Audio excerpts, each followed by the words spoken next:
My friends, oh, you will like me so much. You will get that business. You know, all my life, that business has never had problems, but in the last 7 or 8 years, it's been tough. With the EPA, with all of the different difficulties you're going through, you are going to like Donald Trump, and all of the workers that get put to work, they're going to love Donald Trump, so that's good. And I just heard from Rocky Blyer. He endorsed me. I said, can I say that? I said, yeah, I love tough people. And he's a tough cookie, and he just endorsed us. We have great relationships, and you know, it's really been something. We've had some great poll numbers come out just today. Rasmussen is 5 up nationwide, and I guess you probably saw Ohio is doing great. We're 4 or 5 up. The Fox poll came out last night, and doing great. Pretty much we're doing great where we have to do great. Florida's been terrific. And I think we're going to have a big, big victory right here in the state of Pennsylvania. And I think it's going to be a big victory. I went to school here. My children went to school here. So it's a very, very special place to me. I also want to thank the Marcellus Shale Coalition and Ohio Oil and Gas Association and the West Virginia. Oh, that West Virginia. What a victory I had there. It was almost like running unopposed. All of the folks in West Virginia, they have been so great. They have been great. Right from day one.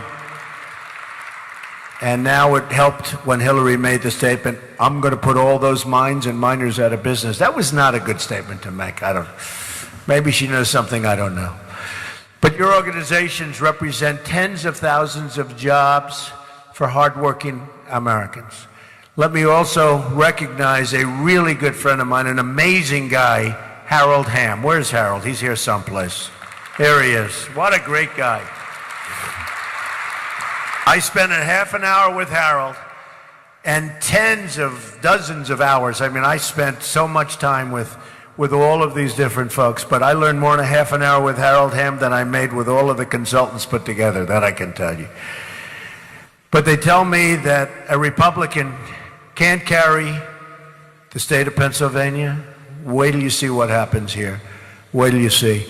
And I don't believe it, and you don't believe it, and I think you're going to have yourself not only a victory, but a really big one. That's going to go a long way to tell you what a wonderful industry you're in. And I have to say, do whatever you can to get out the vote, November 8th. Do whatever you can, because a lot of things are happening, a lot of forces are happening, whatever you can. So it's great to be in Pittsburgh, the Steel City. I have a lot of friends here. Under a Trump administration, we're going to bring back our steel jobs, and we're going to rebuild this nation, so importantly. Before going any further today, I want to address the turmoil unfolding right now in our country. And it seems to be a never-ending problem. America desperately needs unity, and it needs the spirit of togetherness that has not really only got us through our toughest times, and we've had some tough times, but which has lifted us up in the past to our greatest achievements as a nation. Every day I see people of different backgrounds working together for a common good, and we need to bring that spirit to every part of our country and become one American nation, united by shared values and principles as American citizens. We have to do it. And we have to respect our flag. We have to respect our flag.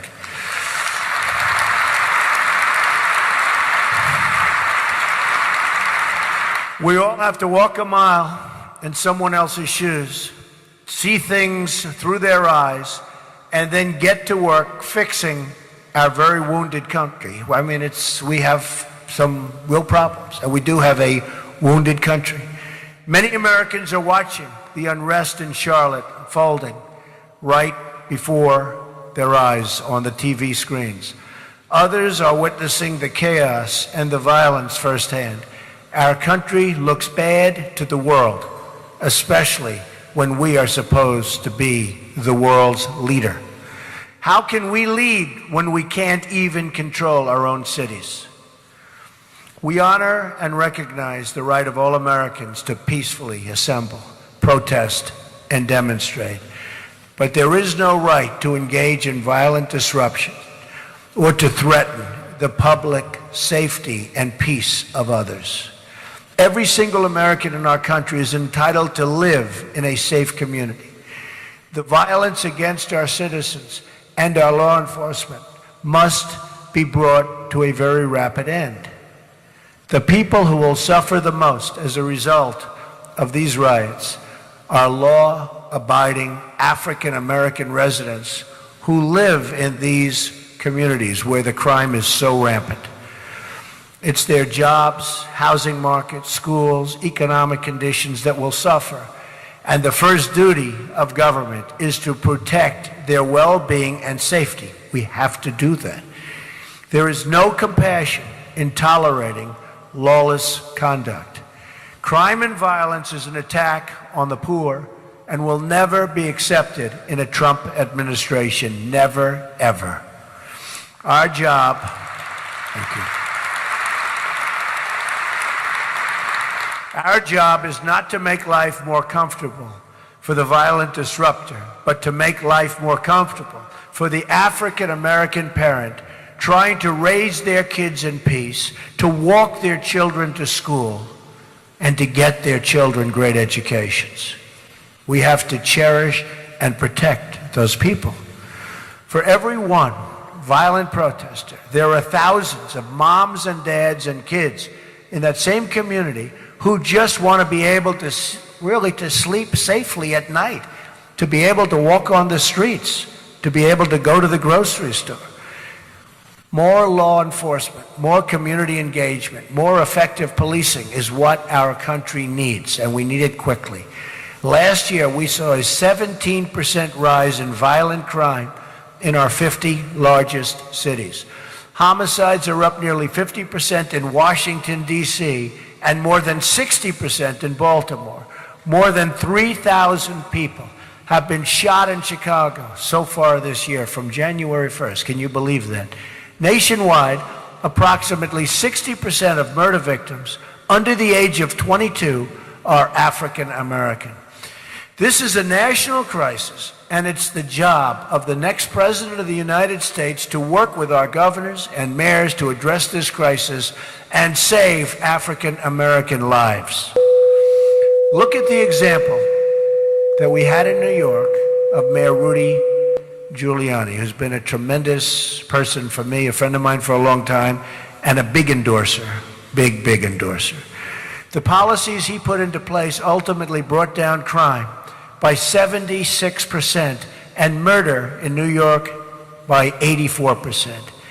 Think of how many families these policies saved from the worst heartache imaginable. We need a national anti-crime agenda to make our cities safe again. We have to make our cities safe again. We will appoint the best prosecutors, investigators, and federal law enforcement officers in the country to dismantle the international cartels, gangs, and criminal syndicates. And I will stop the drugs from flowing into our country and poisoning our youth and many other people.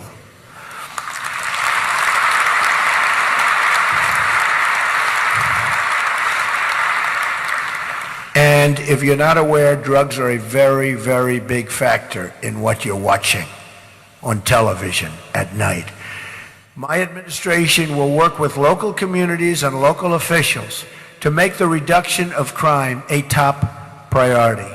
Safety is the foundation of the ladder to American success. A great education and a really good paying job. We've lost so many of our good jobs to other countries. We're going to be bringing them back right here to Pittsburgh, to Pennsylvania. We're going to be bringing them back to Ohio. We're going to be bringing them back all over the country. They're coming back. They're coming back. These trade deals and the people, I think we'll have to have Harold Hamm negotiate a couple of trade deals for us, folks. To have the best schools and the best jobs, you must have safe communities. That means we must recognize the contributions of our police, who come from all backgrounds and all walks of life, and who often thanklessly risk their own lives to protect innocent people, many of whom they've never met. We all remember earlier this year when officers in Dallas, hunted down for execution, continued protecting the public until their last moments on earth. They were killed. Every day, police officers risk their lives for really complete strangers, and in every year, many of them will go out on calls and never return. It's tough being a police officer, and it's hard now even recruiting police officers. It's a tremendous problem. Police are entrusted with immense responsibility, and we must do everything we can to ensure that they are properly trained, that they respect all members of the public, and that any wrongdoing is always, and it will be by them, vigorously addressed. Has to be. But our men and women in blue, and you know this, the men and women in blue need your support. They need your thanks, and they need your gratitude. They are the line separating civilians and civilization from total chaos. They are also the front lines of defense in the war on terror, as we saw recently with their quick action following the terrorist attacks in New Jersey and New York, and the off-duty police officers. I mean, you saw the heroics of the off-duty police officers in Minnesota. An amazing job they did, catching this horrible person so quickly. How do you do that? They figured it out. And within a short period of time, they were able to capture him. I mean, who could do that? That's tougher than finding oil, I will tell you, right?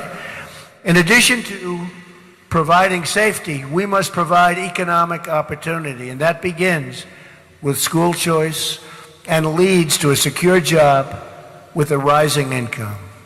This brings us to the subject of energy. Producing more American energy is a central part of my plan to making America wealthy again, especially for the poorest Americans.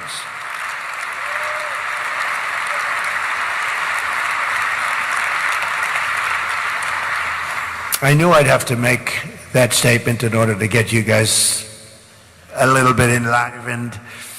Well, you'll like the rest of what I'm going to say even more. America is sitting on a treasure trove of untapped energy. Some $50 trillion in shale energy, oil reserves, and natural gas on federal lands, in addition to hundreds of years of coal energy reserves. It's all upside for this country.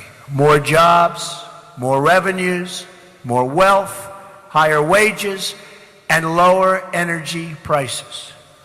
I'm going to lift the restrictions on American energy and allow this wealth to pour into our communities, including right here in the state of Pennsylvania that we love.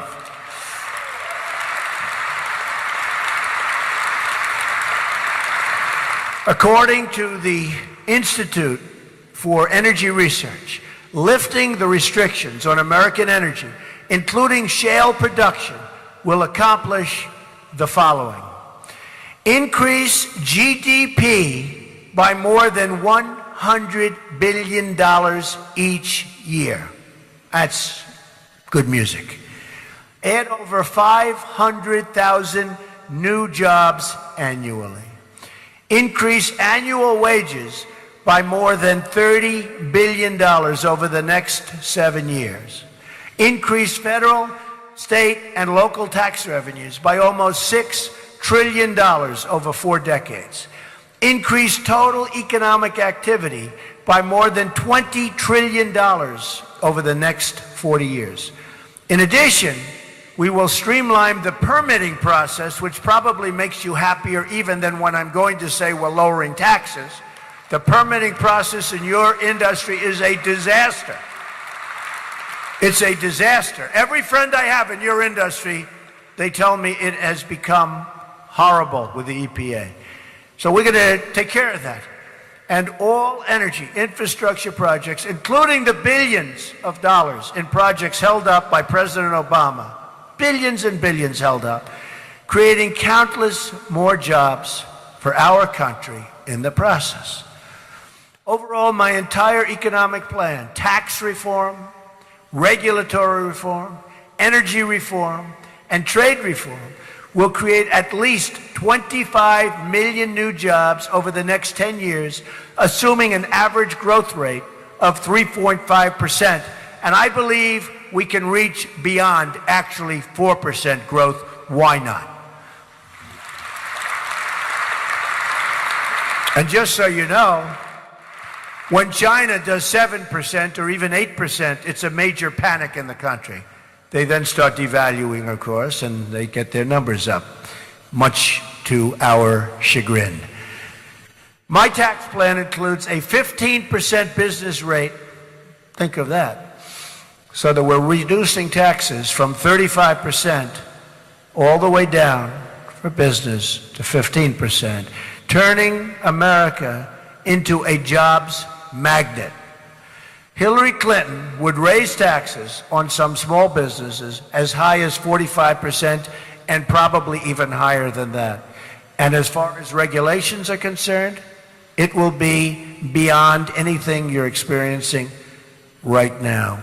So you better get everybody out to vote, folks, so you can sort of forget it. And all these jobs that we're talking about will go in the opposite direction. Income taxes will be simplified from 7 brackets to 3.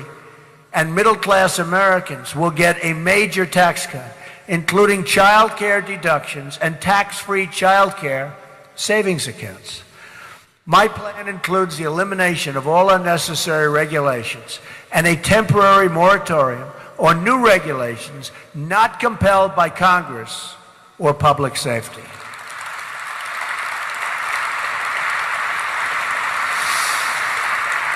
Overregulation is costing our economy $2 trillion a year. And I think probably no other business has been more affected than your business by overregulation. And one of the things I've seen, despite this massive tax cut, the biggest since Ronald Reagan and maybe beyond that, from 35 to 15, people are more excited when I talk about the fact that we're going to be cutting massively regulations. We need regulations for safety and environment, but regulations are becoming a major industry right now, and we're going to make it a much smaller industry, maybe a minor industry. Your regulations are going to be cut back to a point that you'll be able to have your businesses, grow your businesses, and start new businesses. And you'll never be able to do that with what has taken place over the last 8 years. And I just think it's a very important thing. And what has really impressed me is people in business have actually felt more strongly about that even than the tax cut itself. So I understand that very well. On energy, my economic plan unlocks our shale oil and gas and the energy technologies of both today and tomorrow. Finally, my plan includes a renegotiation of America's trade deals and an enforcement of trade rules to increase jobs and wealth inside the United States. We have people right in this room that could do so well for us. We have negotiators of our trade deals who are political hacks, who are people that don't know the first thing about negotiation. Of course, you could just look at the Iran deal and you understand that. The deal that was made recently with Iran. What a deal that is. I mean, we have half of this room could have negotiated a deal 10 times better, and a lot of the people in the room just wouldn't have made the deal, and that would have been a lot better.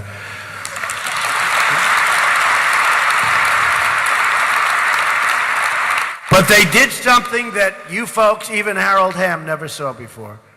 We thought it was $400 million in cash. Cash, not like a check. $400 million in cash. It was $1.7 billion in cash, and even you've never seen 1.7 in cash, right? We're talking about cash, Harold. Man, they had to take airplane, like this airplane. I don't even see how an airplane, even a big one, is big enough for that.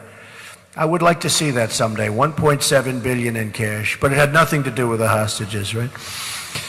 Strong border controls will also protect our workers and save our budget trillions in the long term. It is perhaps the most pro-growth economic plan anywhere in American history. I think it is. Compare that to my opponent. She plans a $1.3 trillion tax hike, massive new regulations, and some of your industries sitting right in this room are out of business, the offshoring of American jobs, and the aggressive restriction of American energy production. Her plan will help only her wealthy donors and global special interests who benefit from the rigged system. And we are in a rigged system. Hillary Clinton wants to put the coal miners out of work, ban hydraulic fracking in almost all places, and extensively restrict and ban energy production on public lands and in most offshore areas. That's what she said. Remember, she said, we're going to put the miners out of work? This will produce devastation for states like Pennsylvania, Ohio, West Virginia, and so many others, where shale oil and shale energy and coal production are critical parts of the economy. And I go to the coal areas, and it's like devastation. And these are amazing people, unbelievable people. Her plan hurts states like Colorado, Florida, Virginia, North Carolina, and anywhere with access to either onshore or offshore energy resources. She also supports blocking the energy infrastructure that's needed to move our energy resources to the marketplace. According to the Wall Street Journal, overall, more than a dozen fossil fuel projects worth about $33 billion have been either rejected by regulators or withdrawn by developers since 2012 only, with billions more tied up in projects still in regulatory limbo. They won't happen either. Now, if I'm president, they'll happen quickly, I can tell you that. Happen very quickly. You'd be amazed how quickly they'll happen. Examples of energy transportation projects blocked or abandoned include an $850 million coal export facility in Washington, a $3 billion natural gas pipeline in the Northeast, and a $6.8 billion liquid natural gas export facility, among others, many others. Billions of dollars in private infrastructure investment have been lost to the Obama-Clinton restriction agenda, and many, many billions more to follow. The platform produced by Hillary Clinton's party this year also calls for a price on carbon. That's just political speak for a massive new tax on coal and shale production, a tax on American consumers. And it's very unfair to our country, and it makes it very unfair and very uncompetitive to do business with other countries. Very.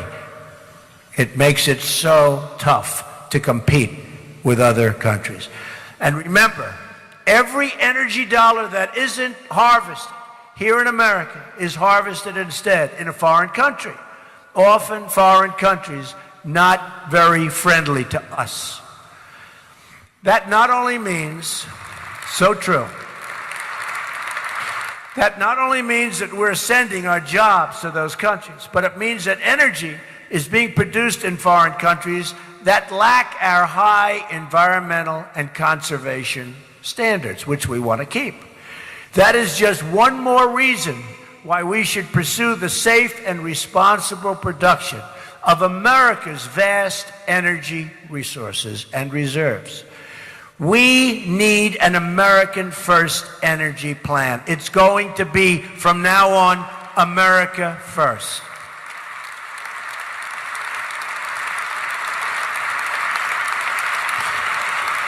This means opening federal lands for oil and gas production, opening offshore areas, and revoking policies that are imposing unnecessary restrictions on innovative new exploration technologies. The development of the Marcellus and Utica Shale, and I know so well. I'm up in New York State. What a shame. What a shame. We'll fund it. What you understand? There's probably one guy from New York over there. He's been trying to get at that stuff for about 20 years, and now his clap, he's barely making. Who is the poor guy that just clapped? You just stand up. Come on, give him a hand. Give him a hand. He's exhausted, but he's still there, right? Will fundamentally change the economic landscape of this region and our country, bringing extraordinary new prosperity to millions, more jobs, higher wages, a larger tax base, and dollars flowing into our country for a change, instead of out of our country, which is typical. Hillary Clinton's war on energy will cost our economy $5 trillion at least. She's not only declared war on the miners, but on all oil and natural gas production. It's war, which supports 10 million jobs in the United States. And you people know it's war. It's going to be worse under her than it's been under President Obama. Access to low-cost liquid natural gas also supports the American chemical industry, which supports 40,000 jobs in the state of Pennsylvania. We have just begun as a nation to recognize our economic advantage that is made possible by shale energy. The shale energy revolution will unleash massive wealth for American workers and their families. At the same time, this energy revolution will produce new demand for American steel. And that means the steel workers will benefit. And the steel workers today are having a very, very hard time. That business is going down on a yearly basis. We are going to benefit the steel workers and the steel business. But federal restrictions remain a major impediment to both shale production specifically and energy production in general. Currently, less than 10% of the federally managed surface and mineral estates are leased for oil and gas development. Almost 90% of our nation's offshore acreage is off limits to energy production. In many cases, there's absolutely no reason for that. Our energy policy will make full use of our domestic energy sources, including traditional and renewable energy sources. We want everything. That means we will end the war on coal and the war on our miners. I will rescind the coal mining lease moratorium, which is a horrible moratorium and so unfair, the excessive Interior Department stream rule, and conduct a top-down review of all anti-coal regulations issued by the Obama administration.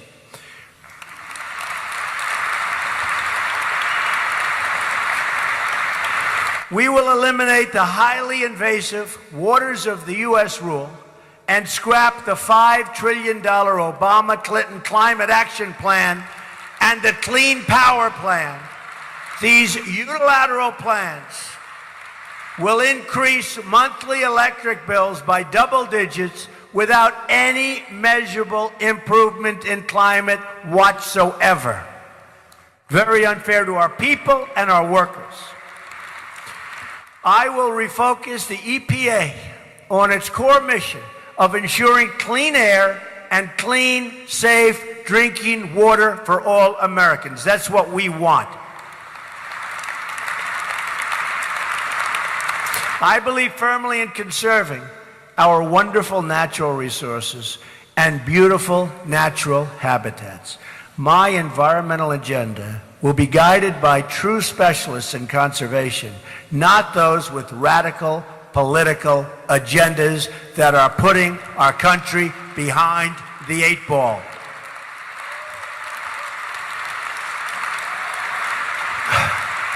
It will be a future of conservation, of prosperity, and of great success for the people in this room and for all of those people that you employ, the tens of thousands of great people that you employ.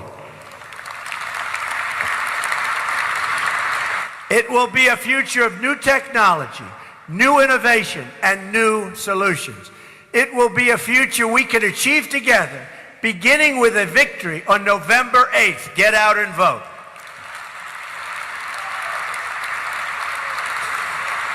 We will make America wealthy again. We will make America safe again. And we will make America great again. Thank you very much.